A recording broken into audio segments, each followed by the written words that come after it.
Good morning students. आज हम लोग क्लास 10th का फर्स्ट चैप्टर जो रियल नंबर है उसमें रिविजिटिंग इरेशनल नंबर्स के बारे में डिस्कस करेंगे। इससे रिविजिटिंग इरेशनल नंबर में हम लोगों को ये प्रूफ करना होता है कि यदि कोई दिया गया नंबर इरेशनल नंबर है तो उसको हमें प्रूफ करके बताना रहता है कि how to this number is irrational number. But इसके पहले हम लोगों को कुछ कॉन्सेप्ट्स हैं जो कॉन्सेप्ट ऑलरेडी उसके किसी नंबर को इरेशनल नंबर प्रूफ करने में यूज किए जाएंगे। सबसे पहले उसके बारे में हम लोग डिस्कस करेंगे। तो चलिए स्टार्ट करते हैं। इसमें फर्स्ट कॉन्सेप्ट है if square of any number is divisible by another number then square root of that number will be also divisible by same number. कहने का मतलब यह है कि यदि किसी नंबर का स्क्वायर किसी दिए गए दूसरे नंबर से डिवाइड होता है तो उसी नंबर का स्क्वायर रूट भी सेम नंबर से डिवाइड होगा, उसका सिर्फ क्वोशेंट जो है चेंज हो जाएगा। तो ये पहला कॉन्सेप्ट है और इसको हम लोग ऐसे लिख सकते हैं that is p square is divided by a then p will be also divided by a. अगर p स्क्वायर ए से डिवाइड होता है तो p स्क्वायर का square root that means p भी ए से डिवाइड होगा, उसका क्वोशेंट जो है चेंज हो जाएगा। तो this was the first concept and second concept which will be use in that question. आपका दूसरा जो कॉन्सेप्ट है वो यूज होगा if p upon q is a rational number then this is required that q should not be 0 and p and q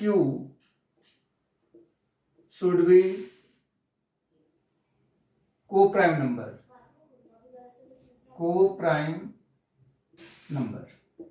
तो आपने यहाँ पे देख लिया कि अगर p अपान में q कोई एक इरेशनल नंबर है तो ऑलरेडी ये बात तो हम पहले से ही जानते हैं कि अगर p अपान q इरेशनल नंबर होता है तो जिसमें q 0 के इक्वल नहीं होना चाहिए। लेकिन बहुत ही कम जगह पे ये बताया जाता है कि where p and q are coprime number. तो p और q का को प्राइम नंबर होना मस्ट है। को प्राइम नंबर का मतलब ये होता है कि p और q का कॉमन जो फैक्टर होगा वह ओनली 1 होगा, 1 के अलावा कोई भी दूसरा कॉमन फैक्टर नहीं होगा। को प्राइम नंबर का मतलब ये होता है। तो यहाँ पे p और q जो है ये दोनों ही को प्राइम नंबर होने चाहिए। अब इन दोनों कॉन्सेप्ट का यूज करते हुए हम लोग कुछ एग्जांपल लेते हैं जो एग्जांपल इरेशनल नंबर के होंगे और उसको हमें प्रूफ करके बताना होगा कि this number is irrational number.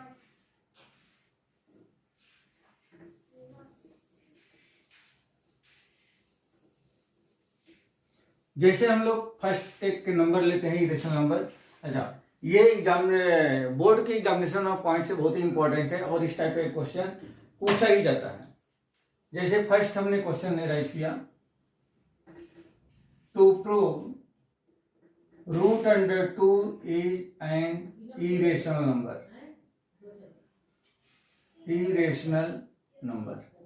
ये हमें प्रूफ करके बताना है कि रूट अंडर 2 एक इरेशनल नंबर है। ये तो सब लोग जानते हो कि रूट अंडर 2 इरेशनल नंबर है, क्योंकि 9th क्लास में भी हमने पढ़ा और 10th में तो पढ़ ही रहे हैं। 9th क्लास में भी हम लोग पढ़ के आए थे कि रूट अंडर 2 या रूट में आने वाली वो सारे नंबर्स जिनका परफेक्टली स्क्वायर रूट नहीं निकलता है वो सभी के सभी इरेशनल नंबर होते हैं। तो हमें आज की डेट में ये प्रूफ करके बताना है कि रूट अंडर 2 इरेशनल तो है, but how to prove it root under 2 is irrational number. तो इसका देखिए कैसे हम लोग इसको सॉल्व करते हैं और कैसे इसको स्टेप बाय स्टेप हमें लिखना है। ये बहुत ही इंपॉर्टेंट है। सबसे पहले अगर हमें ये प्रूव करना है कि रूट अंडर 2 एक इरेशनल नंबर है तो जस्ट इसका अपोजिट हम इसको कंसीडर करेंगे। मान लेंगे कि no, root under 2 is not irrational number या root under 2 is a rational number. ऐसा हम सपोज करेंगे let root under 2 is a rational number. हमने जस्ट उसका उल्टा माना है प्रूफ करना है इरेशनल, हमने कंसीडर किया रेशनल। अगर कोई नंबर रेशनल नंबर है तो उसको हम P अपॉन Q के फॉर्म में एक्सप्रेस कर सकते हैं।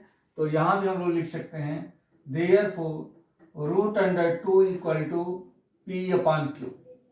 और जैसा कि आप जानते हैं कि अगर ये P अपॉन Q है तो Q शुड नॉट बी 0, ये पहली कंडीशन होती है। एंड दूसरी कंडीशन में P and Q are coprime number, को प्राइम नंबर। अगर आप इस को प्राइम नंबर को इग्नोर करते हैं और नहीं लिखते हैं तो you can't prove that root number 2 is an irrational number. आप इसको प्रूव कर ही नहीं पाएंगे। ये को प्राइम नंबर वर्ड ही ये प्रूव करके बताता है कि नहीं, जो आपने कंसीडर किया है this is the wrong. Okay, आगे बढ़िए। अब यहाँ पे आपने नोट कर लिया है कि root under 2 equal to P upon Q है। इसके रूट को हमें रिमूव करने के लिए दोनों तरफ स्क्वायर कर दें, squaring on both side, squaring on both sides. Therefore root under 2 whole square equal to P upon Q whole square. This will be 2 equal to P square upon Q square. ये आपने देख लिया।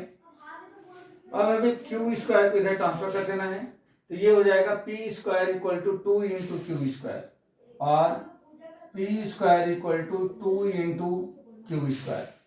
आप इस relation को carefully अगर आप देखते हैं तो आपको ये पता चलेगा कि यह यूक्लिड डिवीजन एल्गोरिथम के ठीक जैसा है, जिसमें A equal to b q plus R, जिसमें R इक्वल टू 0 है।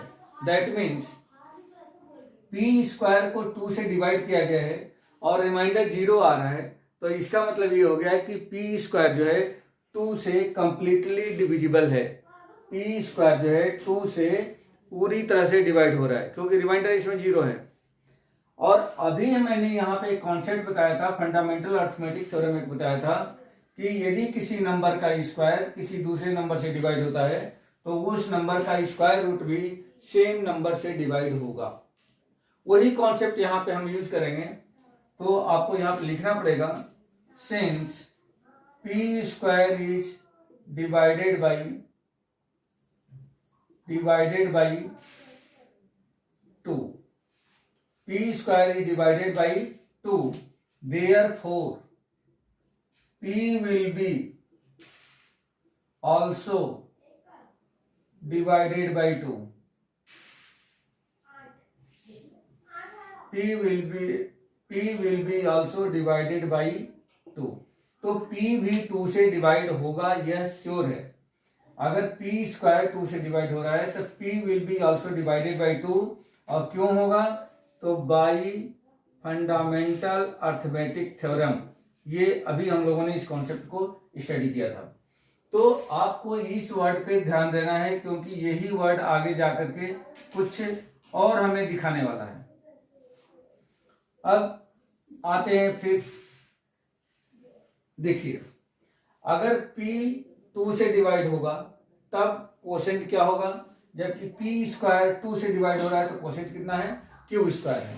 तो यहां पे ले सकते हैं देयरफॉर P इक्वल टू, कोसेंट तो श्योर है कि चेंज हो जाएगा, तो Q स्क्वायर की जगह पे मैं कोई एक दूसरा कांस्टेंट लगाता हूं P equal to 2C।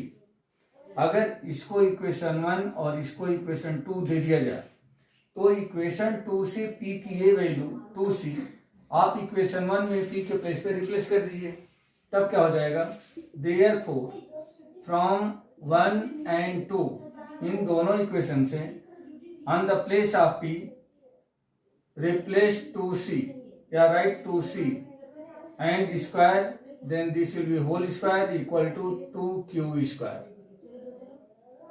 What will be this, 4C square equal to 2Q square, 2 and 4 will be cancelled and this will be 2. That means Q square equal to 2C square.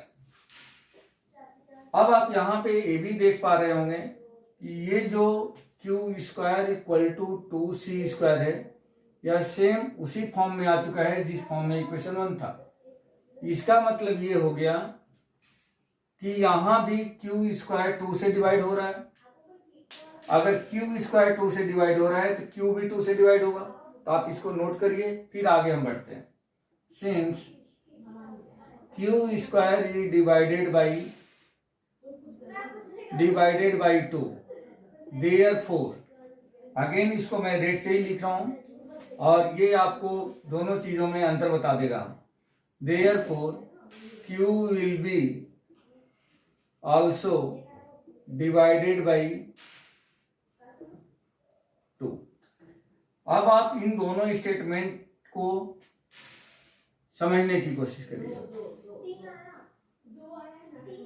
यहां पे दो statement आपके सामने दिख रहे हैं, एक red mark जो यहां पे लिखा गया है और जो यहां पे लिखा गया है। इन दोनों को देखिए, ये बता रहे हैं कि P will be also divided by 2, यहां भी लिख रहा है Q will be also divided by 2। इसका मतलब ये हो गया कि P और Q दोनों ही 2 से डिवाइड हो रहे हैं। अगर P और Q दोनों 2 से डिवाइड हो रहे हैं तो इसका मतलब ये हो गया कि P और Q इन दोनों का एक और कॉमन फैक्टर है 2। लेकिन यहां पे ये बता रहा है, ये जो आपने लिखा है कि P and Q are coprime number, जबकि को प्राइम नंबर की डेफिनेशन ये करती है दोज नंबर विल बी को प्राइम विच है one and only one have the common factor, जो सिर्फ एक ही कॉमन फैक्टर रखता है और वह कॉमन फैक्टर क्या होता है, तो 1 होता है। तो यहां पे ये तीन बातें P एंड Q आर को prime, P divided by 2 and Q divided by 2, ये हमारे जो एजम्पशन है उसमें एक कंट्राडिक्शन क्रिएट कर रहा है। तो आप इसको मेंशन करेंगे यहां पे, since P and Q have one more common factor other than more common factor 2 other than 1, P और Q 1 के अलावा एक दूसरा भी कॉमन फैक्टर रखता है जो कि 2 है। Therefore this is contradiction, this is contradiction. किस बात का कंट्राडिक्शन हो रहा है, वो इस बात का कंट्राडिक्शन हो रहा है कि यहां तो P और Q जिसको हमने कोप्राइम माना था, लेकिन ये दोनों स्टेटमेंट हमें ये सोचने के लिए मजबूर कर रहे हैं कि P और Q कोप्राइम नंबर नहीं है। अगर ये P और Q कोप्राइम नंबर नहीं है, इसका मतलब कि P जो है P अपान Q रेशनल नंबर नहीं है। अगर P अपान Q रेशनल नंबर नहीं है तो रूट अंडर 2 भी रेशनल नंबर नहीं है। अगर रूट अंडर 2 रेशनल नहीं है तो what is root under 2? Root under 2 is any rational number. Question है फिनिश्ड। ओके, तो आप यहां पे लिखेंगे this is contradiction, therefore our assumption is wrong. यह हमारा जो एजम्पशन है, जो कंसिडरेशन है, वो गलत है। देयरफॉर क्या लिखेंगे आप? Therefore root under 2 is an irrational number, irrational number. तो रूट नंबर 2 क्या है? एक इरेशनल नंबर है। और इस तरह से यह क्वेश्चन आपका फिनिश हो गया। तो कैसे हम लोग को बोर्ड में लिखना है, कैसे एग्जाम में लिखना है, बिल्कुल आपको इसी तरीके से कॉपी करना है इसको और लिखते जाना है। कुछ भी नहीं है, 2 बार की प्रैक्टिस में आपको पूरी तरह से समझ आ जाएगा हमें इस क्वेश्चन में करना क्या है। ठीक है, अच्छा, अब यहाँ पे दूसरा रूट अंडर 2 के प्लेस पे अगर रूट अंडर 3 आ जाता है, रूट अंडर 5 आ जाता है, रूट अंडर 6 आ जाता है, 7 आ जाता है, 8 आ जाता है, कुछ भी रूट के अंदर कोई भी नंबर आ जाता है जिसका परफेक्ट स्क्वायर रूट नहीं निकलेगा, तो आपको कुछ नहीं करना है, सिर्फ रूट अंडर 2 के प्लेस पे यानी कि 2 के प्लेस पे वह नंबर रिप्लेस करते जाना है। लिखने का तरीका सेम रहेगा और कुछ भी आपको चेंज करने की जरूरत नहीं है और वो आपको क्वेश्चन कंप्लीट हो जाएगा। ओके, अब इसमें हम लोग सीखेंगे एक दूसरे टाइप का क्वेश्चन कि जो इस तरह से एक ही नंबर नहीं होगा, उस नंबर के साथ में किसी रेशनल नंबर के साथ में यदि कोई दूसरा इरेशनल नंबर किसी इरेशनल नंबर के साथ में यदि कोई दूसरा रेशनल नंबर आ जाता है तो भी वह हमेशा इरेशनल ही होता है। किसी इरेशनल नंबर के साथ में अगर कोई रेशनल नंबर आ जाए प्लस होकर के, माइनस होकर, इंटू होकर के या डिवीजन होकर के, तो भी वह क्या रहेगा, इरेशनल ही रहेगा। तो उसको हम लोग कैसे प्रूफ करेंगे, तो देखते हैं उस क्वेश्चन को।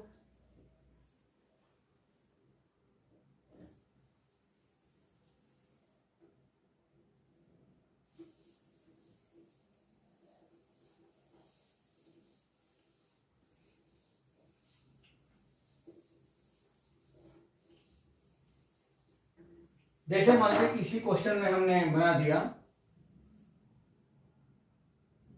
To prove 3 plus root under 2 is an irrational number.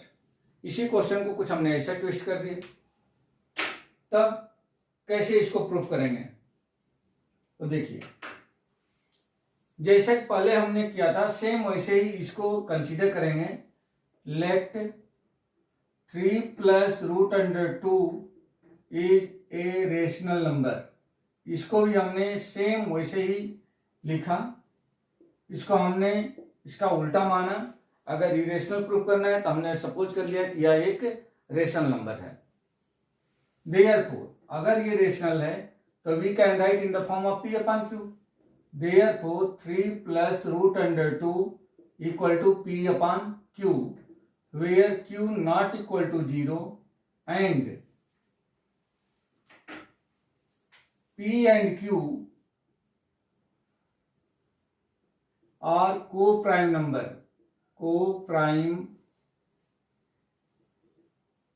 Number. Same यहां भी वही चीज जो कि p अपॉन p और q क्या है, को प्राइम नंबर है। ये यहां भी हमने इसको मार्क किया है, देखो बेटा, ठीक है। अब आगे बढ़ते हैं, इसमें उतना कुछ नहीं करना है। अब आप क्या करोगे, इसमें 3 को ट्रांसफर कर दो right side. Therefore root under 2 equal to p upon q minus 3। Taking LCM, LCM will be q, p minus 3q। Root under 2 equal to p minus 3q। अब आप इस रिलेशन पे एक बार सोचिए, यह रिलेशन क्या बताने की कोशिश कर रहा है। आप इसमें का जो राइट साइड है p minus 3q upon q, आप देख पा रहे हैं कि इसमें कोई भी क्वांटिटी रूट के अंदर नहीं है। अगर कोई क्वांटिटी रूट के अंदर नहीं है तो इसका मतलब कि वह इरेशनल नंबर नहीं है। तो आप यहां पे लिखेंगे since p minus 3q whole upon q is a rational number, यह एक रेशनल नंबर है। देयरफॉर अगर ये रेशनल नंबर है और यहां पे इक्वल टू का साइन लगा है तो according to mathematics law this will be same quantity what is this quantity. ये भी क्वांटिटी वही होगी जो ये क्वांटिटी है, क्योंकि बीच में इक्वल टू का साइन लगा है। Therefore we can write root under 2 will be a rational number, यह रेशनल नंबर होगा। बट वी नो दैट, या हम लोगों ने अभी प्रूफ किया कि रूट अंडर 2 किस टाइप का नंबर है, वो तो इरेशनल हमने प्रूफ करा था अभी। तो इसका मतलब ये हो गया है कि but we know that root under 2 is an irrational number, या रूट अंडर 2 क्या है, एक इरेशनल नंबर है। अभी हमने प्रूव करके बताया यहाँ पे। तो आप यहाँ पे देखिए दो टाइप की बातें यहाँ पे समझ में आ रही है। एक तो ये स्टेटमेंट हमें दिख रहा है कि root under 2 will be a rational number, जो हमने इस रिलेशन से लिया है। But on the behalf of our knowledge और previous question, root under 2 is an irrational number, अभी हमने प्रूव करा है इसको। तो ये दोनों स्टेटमेंट सेम थिंग को सपोर्ट नहीं कर रहे हैं, ये दोनों एक दूसरे के अपोजिट जा रहे हैं। यहाँ पे रूट अंडर 2 रेशनल है, यहाँ पे रूट अंडर 2 इरेशनल है। दैट मीन्स यहां पे कुछ ना कुछ एक कंट्राडिक्शन क्रिएट हो गया। तो आप लिखोगे 10 this is contradiction, this is contradiction. Contradiction means विरोधाभास, मतलब बातों में अलग अलग चीजें समझ में आना, सेम थिंग है लेकिन उसमें अलग अलग बातें निकल के आ रही है। तो दिस इज कंट्राडिक्शन। देयरफॉर, अब ये कंट्राडिक्शन है, तो जो हमने कंसीडर किया है कि दिस नंबर इज रेशनल, वह गलत है। Therefore our assumption is wrong, assumption is wrong. अगर हमारा एजम्पशन गलत है तो फिर क्या सही है? Therefore 3 + √2 is an irrational number, irrational number. तो ये जो √3 + √2 है, यह एक इरेशनल नंबर ही होगा, रेशनल नंबर नहीं होगा। That's it. तो ये आपका क्वेश्चन कंप्लीट हो गया। अब यहां पे क्वेश्चन ये उठता है कि क्या ये जो √2 एन इरेशनल नंबर जो हमने लिखा है और जिसके पहले लिखा है वी नो दैट, क्या इससे काम चल जाएगा? तो ये डिपेंड करता है कि आपका ये जो क्वेश्चन है, ये जो प्रूफ करने के लिए दिया गया है, या क्वेश्चन कितने मार्क्स में पूछा गया है। अगर ये क्वेश्चन 1 मार्क्स या 2 मार्क्स में है तो ठीक है, ये चल जाएगा, बट वी नो दैट। लेकिन अगर ये क्वेश्चन किसी बड़े मार्क्स से पूछा गया है बोर्ड एग्जाम में, तो आपको ये चीज नहीं वहां पे कंसिडरेबल होगी, फुल मार्क्स आपको नहीं दे पाएगा। आपको करना क्या होगा कि जो यहाँ पे वी नो दैट करके आपने लिख दिया कि √2 इज एन इरेशनल नंबर, आपको प्रीवियस क्वेश्चन जैसा अभी जो मैंने बताया था, और उसमें हमने पूरी तरह से प्रूफ किया था कि √2 क्या एक इरेशनल नंबर है, आपको सबसे पहले इस √2 को यहाँ पे पूरा का पूरा वैसे वैसे प्रूफ करना पड़ेगा जैसे आपने प्रीवियस क्वेश्चन करा था। Means this question will be long, ये क्वेश्चन एक बड़ा हो जाएगा, लेंथी हो जाएगा, और आपको सबसे पहले इस √2 को प्रूफ करना होगा कि यह एक इरेशनल नंबर है। और उसके बाद जो नीचे की चीजें, जो नीचे का स्टेटमेंट मैंने लिखा है, वो स्टेटमेंट आपको लिखना पड़ेगा, तब जाकर के ये क्वेश्चन कंप्लीट हो गया है। और अगर ये बड़े मार्क्स का क्वेश्चन है तब जाकर के आपको फुल मार्क्स से देगा। ओके, सबको समझ में बात आ गई? ठीक है, तो आज के लिए बस इस वीडियो में इतना ही। नेक्स्ट वीडियो में हम लोग इसके एक्सरसाइज के क्वेश्चन सॉल्व करेंगे और उस पर डिस्कस करेंगे। Thank you.